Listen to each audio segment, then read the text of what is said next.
Sobat Maestro, sesaat lagi kita akan bersama-sama mendengarkan program inspirasi dalam 25 menit bersama Bapak Ronald Kumawal. Selamat mendengarkan.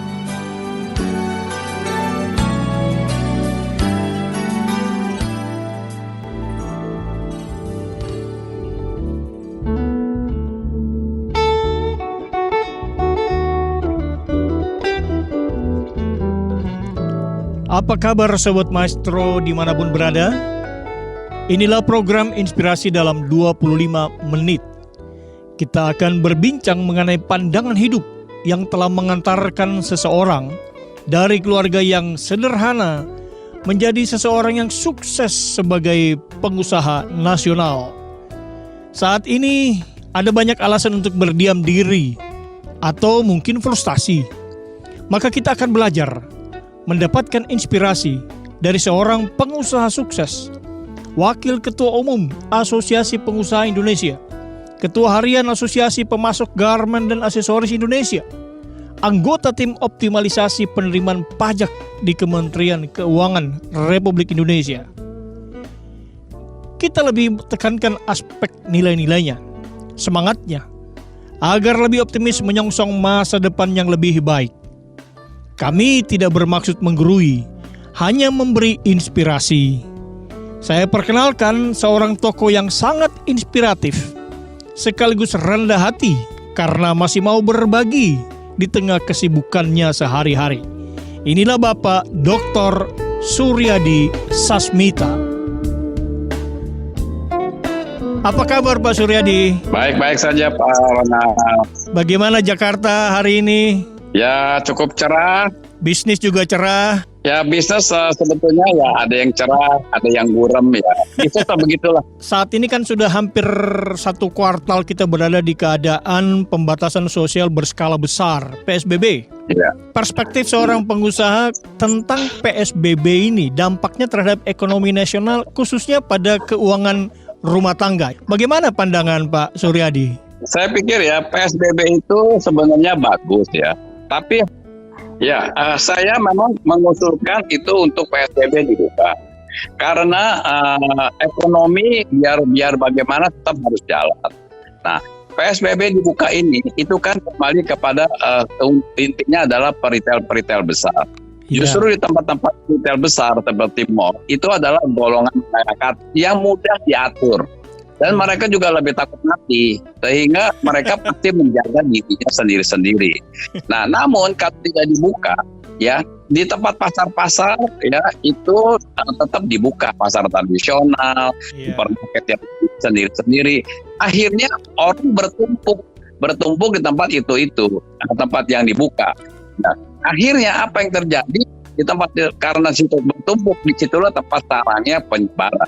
Kalau PSBB itu dibuka, orang akan terbagi. Ada yang pergi ke mall ini, ke mall ini, sehingga karena terbagi, jadi setiap tempat tidak bertumpuk, semua bisa diatur. Ya, nah itu yang saya katakan disetujui oleh Pak Menko, oleh semua menteri-menteri setujui. Saya broadcast kok, saya ngecek. Saya tuh keluar terus, saya yang mana ke pasar saya cek, saya fotoin, saya videoin, saya kirim, saya cek, saya videoin, saya cek gitu. Nah, jadi saya bilang kalau caranya begini, ekonomi mati, tetap aja yang kena juga banyak, tidak menjamin. Kalau ekonomi mati, apa akibatnya? Akibatnya nanti banyak sekali pengangguran. Pengangguran ini menyebabkan nanti bisa terjadi kriminal, penjaraan dan lain sebagainya. Nah, rumah-rumah tangga semua bisa kekurangan makanan karena mereka nggak dapat, sebagian kan di PHK tidak terima gaji. Ada yang kalau punya hati nurani ya masih dikasih ada 50%, 30%. Ada yang tidak punya hati nurani diberhentiin tanpa kasih uang, di PHK tanpa kasih uang. Itu jumlahnya juga banyak. Kita udah hitung di atas 30-40 juta. Nah, tetapi kalau dilihat dari orang yang terdampak itu ratusan juta. Karena UKM juga mereka akhirnya masuk semua. Iya. Nah, sekarang pemerintah ingin membantu UKM. Ya, kita setuju UKM harus dibantu. Tapi caranya bantu UKM itu gimana? Nah, kalau tanpa dibantu yang besar, ini kan lingkaran. Saya jelaskan begini. Yang besar-besar itu dia bisa bertumbuh karena adanya UKM. Iya. Nah, UKM tanpa yang besar mereka tidak akan besar. Jadi UKM sama yang pengusaha besar ini satu lingkaran. Kalau Berkaitan. hanya dibantu UKM saja, ya nggak akan jalan. Jadi kalau mau kesinambungan tuh dari atas sampai ke bawah. Nah, yang di atas ini mereka kekurangannya cash flow, ya. Iya. Karena apa? Karena mereka dengan tidak usaha tapi tetap bayar PBB, bayar listrik, bayar karyawan, bayar segala macam-macam. Mereka perlu cash flow. Nah, cash flow-nya ini pemerintah kan belum bisa memberikan bantuan. Pemerintah itu hanya memberikan kepada bank-bank supaya bisa direstrukturisasi. Restrukturisasi itu tidak membantu pengusaha. Iya. Karena itu utang yang lama bisa ditunda. Tapi kalau dia udah kagak ada darah, dia perlu darah baru, perlu pinjaman baru. Nah, pinjaman baru ini mana mau kasih? Sedangkan yang lama aja direstrukturisasi. Oleh sebab itu pemerintah perlu ya mengambil satu langkah dari BI itu harus memberikan dana segar untuk mereka bisa dikasih dana murah dalam 2 tahun ya untuk mereka bisa mulai kembali.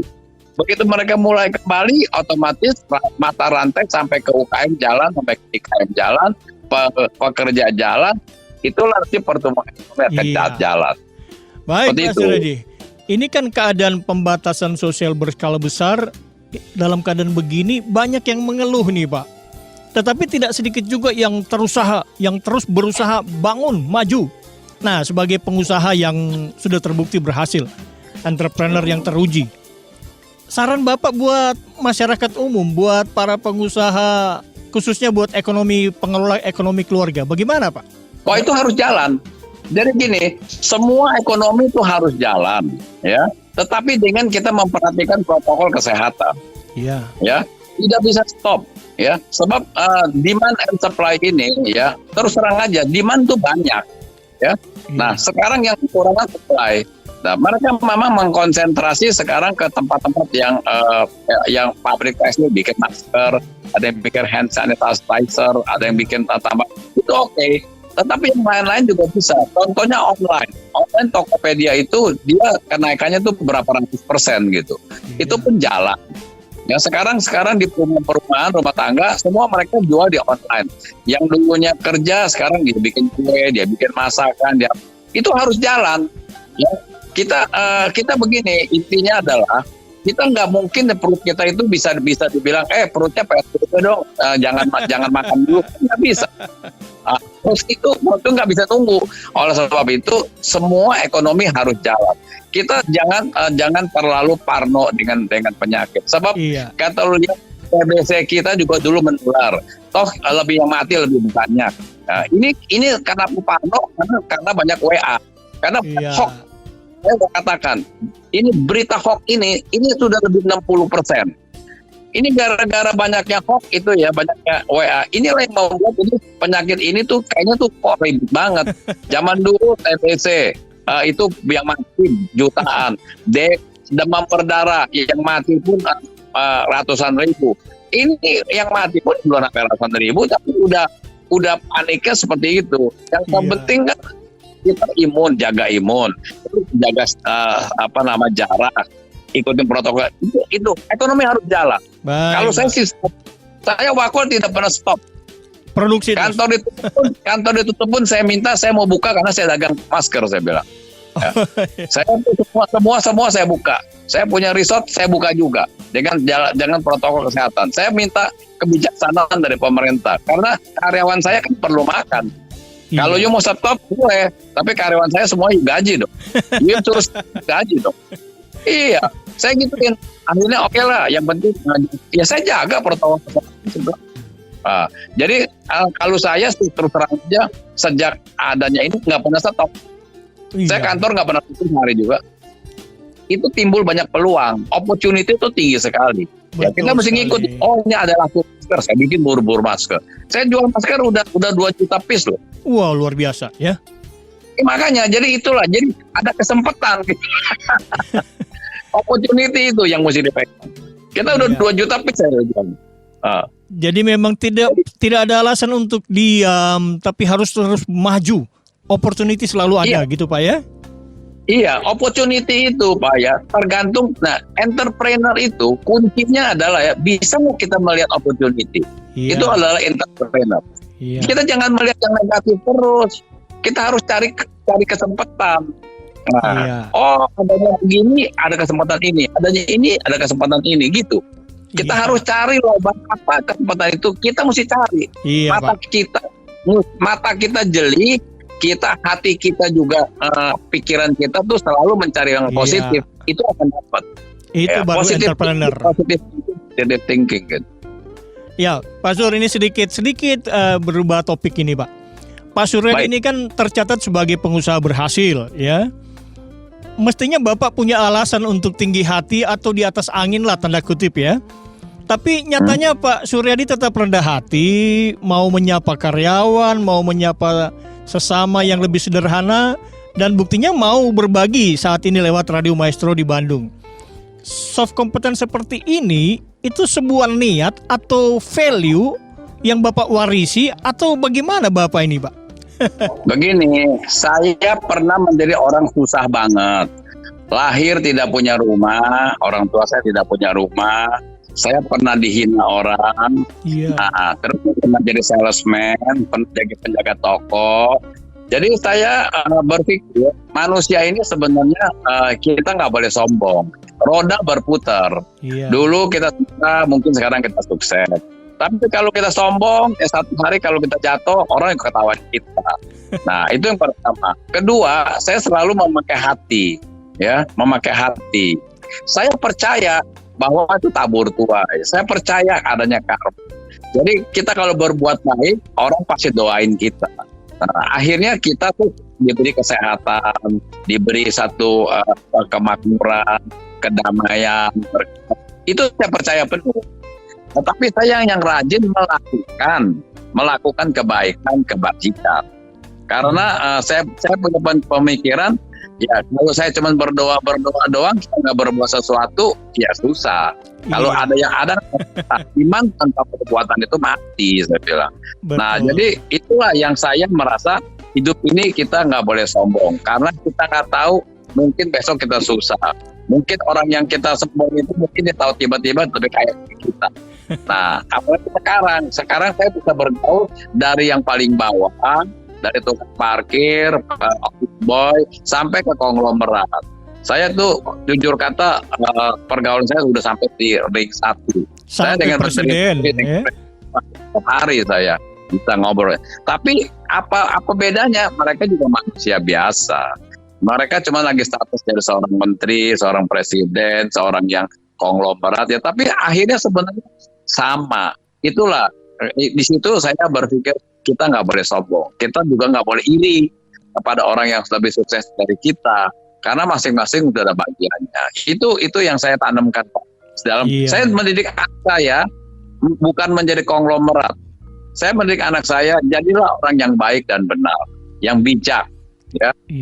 Bantu orang yang sedapat mungkin juga bisa bantu. Sebab kebahagiaan itu saya bilang ya itu datang kalau banyak teman, banyak dihargai orang, ya kita sehat, ya, punya duit. Ya pas-pasan juga oke. Pas mau beli mobil bisa, pas mau jalan bisa, itu udah cukup.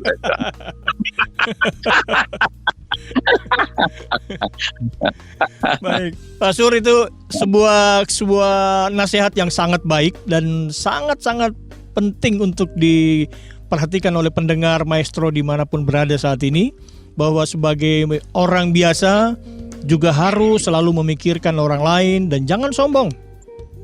Dan harus lebih tahu diri, begitu kata Pak Suryadi tadi. Nah Pak Sur, tadi Pak Sur mengatakan, mengutip quote yang sangat terkenal. Quote ini bikinan Pak Suryadi ini. Pikirkan orang lain, Tuhan akan pikirkan kita. Nah ini di kalangan akademisi dan di kalangan praktisi ini sering disebut-sebut ini Pak. Nah sebenarnya saya ingin tahu dari yang membuat quote ini, apa pengalaman spiritual Pak di balik ini sehingga Bapak bisa membuat sebuah quote yang sangat luar biasa. Pikirkan orang lain, maka Tuhan akan pikirkan kita. Begini Pak, pada waktu saya masih kecil, Iya. Saya selalu pikirkan ibu saya dagang kue, saya pikirkan ayah saya nggak ada kerjaan, saya pikirkan bagaimana adik-adik saya supaya bisa kerja, supaya bisa sekolah. Jadi saya pikirin semua tuh. Terakhir saya pikirin teman, tapi ternyata apa yang terjadi? Saya dikasih berkat yang luar biasa. Saya belikan rumah mama saya, ibu saya. Dengan saya minjem duit, saya pikir bisa utang 3 tahun.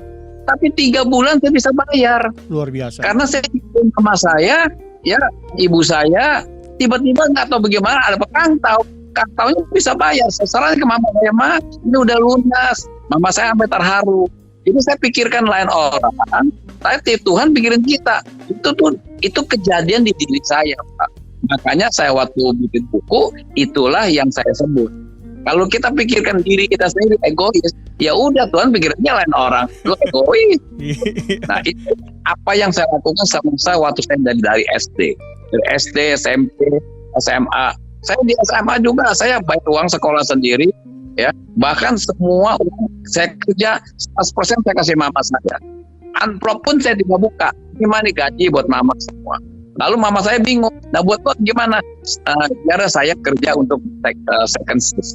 Saya kerja 2 shift. Shift pertama untuk orang tua, shift kedua untuk diri saya. Jadi dulu saya kerja dari jam 6 pagi itu sampai jam 10 malam. Luar biasa. Saya sangat luar biasa diberkati. Saya membantu, Golden Truly saya bantu. Nggak dapat bunga dalam waktu 2 tahun. Akhirnya Pak Dwi-nya jualnya ke saya. Sekarang saya jual, saya jualnya tuh gede sekali. Sampai sekarang saya udah lari ke properti, saya bawa ke resort, bikin hotel, ya udah bisa lari omset, saya udah bisa saya sampai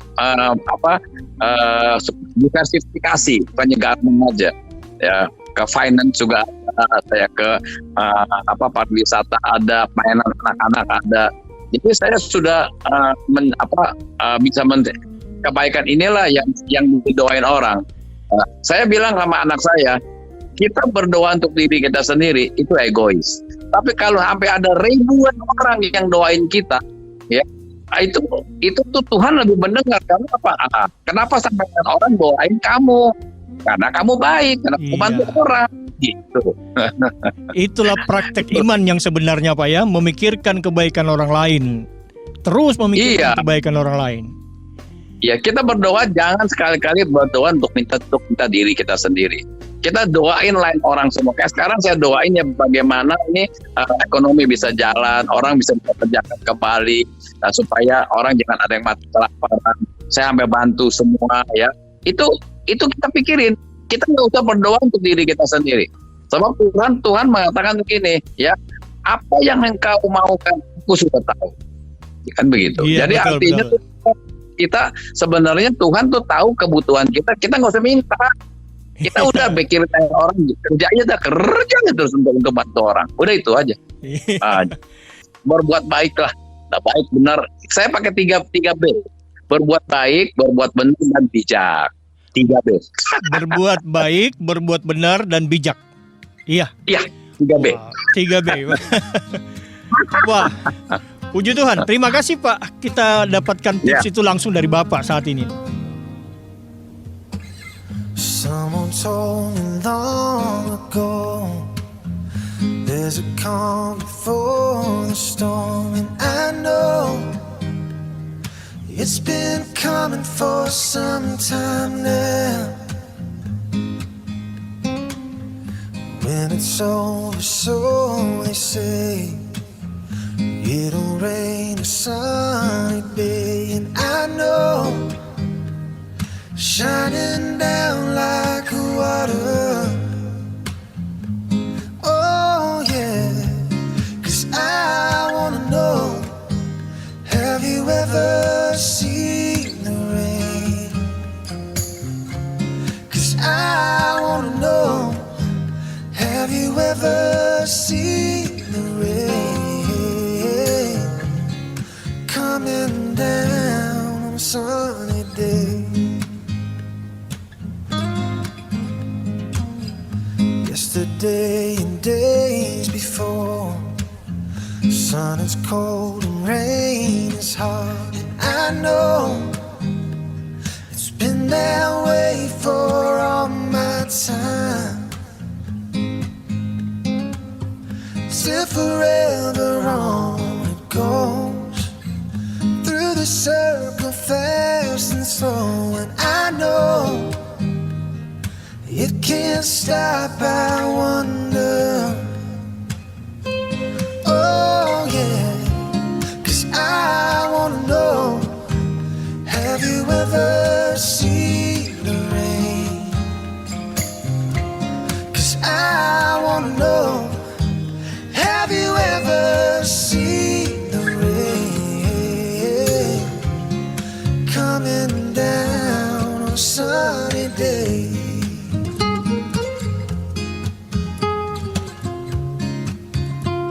Nah, Pak Sur, ini Ya. new normal, adaptasi kebiasaan baru di Jawa Barat. Ya. Mulai hari ini Ya. kami sudah mulai beralih dari PSBB ke adaptasi kebiasaan baru. Ini narasi Ya. yang semakin populer ini. Di Jakarta Ya. juga begitu ya. Nah, bagaimana Ya. Bapak menyikapinya ini, Pak? Nah, ini kalau saya lihat ya, new normal ini itu adalah melatih manusia itu untuk dapat ya dilatih dia punya cara hidup yang baru. Cara hidup yang baru itu ya kita pertama mengikuti peraturan-peraturan. Ya kan Indonesia ini masyarakatnya banyak sekali yang suka melanggar peraturan. Jadi new normal ini sebenarnya melatih karakter bangsa kita ini untuk dapat mengikuti peraturan-peraturan yang ada. Kalau mereka sudah terlatih, nanti kita tuh ada regulasi apa, mereka akan nurut, ikutin peraturan. Jadi kalau menurut saya ini daripada Sang Pencipta ini melatih kita tuh untuk mengikuti aturan-aturan yang ada. Positifnya ke sana, ya. Kalau sudah semua mengikuti aturan, nanti negara kita menjadi satu negara maju seperti yang di negara-negara lain. Coba kalau kita lihat, Bapak kalau orang Indonesia di sini ngantri taksi nyalak-nyalak. Orang yang sama pergi ke Singapura, dia mau ngantri kaki nyelak gitu. Itu kan melatih diri kita sendiri. Di sini kalau kita ngantri beli tiket, beli apa, itu udah dari kiri dari kanan nyerobot. Sampai orang itu nyerobot ke luar negeri, ya ke Disneyland kemana, dia kagak berani nyerobot karena di sana sudah terlatih menjadi orang-orang yang mengikuti peraturan. Jadi saya pikir ya mudah-mudahan dengan new normal ini, dengan banyak ya satu peraturan-peraturan yang baik bagi manusia, itu menjadi buat kebiasaan sehingga kebiasaannya menjadi orang-orang yang akan naik kelas. Jadi nanti kita kelasnya itu menjadi negara yang maju dengan attitude yang baik gitu. Ada bahasa Inggrisnya gini, in the beginning you make the habits, finally the habits makes you. Itu tuh yang paling penting. Buatlah kebiasaan-kebiasaan yang bagus, nanti kita sudah terbiasa menjadi perbuatan yang baik gitu. Amin. Wah, gitu. Keren Pak, terima kasih. Baik Pak Sur, kita tiba di bagian akhir nih Pak. Adakah closing statement dari Pak Suryadi kepada pendengar Maestro, bukan hanya di Bandung tapi dimanapun yang bisa streaming siaran ini? Closing statement dari Pak Suryadi buat pendengar Maestro, silakan Pak. Oke, baik. Kalau closing saya, yang pertama ya kita selalu harus positive thinking, ya, jangan negatif. Itu yang pertama. Kedua, kita terus harus berusaha. Jangan kita menunggu. Kita mesti menjemput bola. Kita harus mencari satu kesempatan yang bisa kita ambil. Nah, yang ketiga, jangan pelit akan kita memberitahu kepada teman-teman kalau ada opportunity supaya rame-rame bisa sukses berame-rame. Bukannya kita, misalnya kita ada satu tahu opportunity, tapi kita tidak bisa mengerjakan, ya. Nah, kasih tahu teman-teman, ini sebenarnya bagus loh, ini sebenarnya bagus, ini selalu bagus. Jadi sharing ilmu, ya, itu juga bagus. Sharing pengalaman yang positif juga bagus. Jangan pernah men-sharing yang negatif-negatif. Apalagi sharing yang menjelekan orang, sharing yang jelek-jelek. Itu nanti badan kita akan tumbuh negatif, energi negatif, yang mana itu tidak baik untuk kesehatan. Jadi closing saya adalah jadilah berbuat orang yang positive thinking, membantu orang, ya, terus membagi ilmu, membagi segala-galanya, agar kita bisa melihat semua teman-teman kita maju, saudara kita maju. Nah, itu saja. Dan bangsa negara kita harus maju bersama. Maju. Pak Suradi, terima kasih banyak ya. Ya, terima kasih Waduh. sama-sama juga. Semoga bermanfaat ya. Amin Pak. Wah, senang sekali Pak. Senang sekali saya Pak Suradi bisa berbagi di Radio Maestro saat ini. Terima kasih Pak Suradi ya. Ya, Terima kasih sama-sama. Pak. God bless Salam Pak. sukses. Salam sukses. Salam sukses. sehat. Salam sehat juga Pak Suradi. Demikian bincang-bincang inspiratif dengan Bapak Dr. Suryadi Sasmita, Wakil Ketua Umum Asosiasi Pengusaha Indonesia. Semoga 25 menit ini memberikan inspirasi yang berguna dan bermakna untuk kemajuan. Saya Ronald Kumawal. Keep healthy and success. Buat pendengar Maestro dimanapun berada. Sobat Maestro, Anda baru saja mendengarkan program inspirasi dalam 25 menit bersama Bapak Ronald Kumawal. Terima kasih atas kebersamaan Anda. Tuhan Yesus memberkati.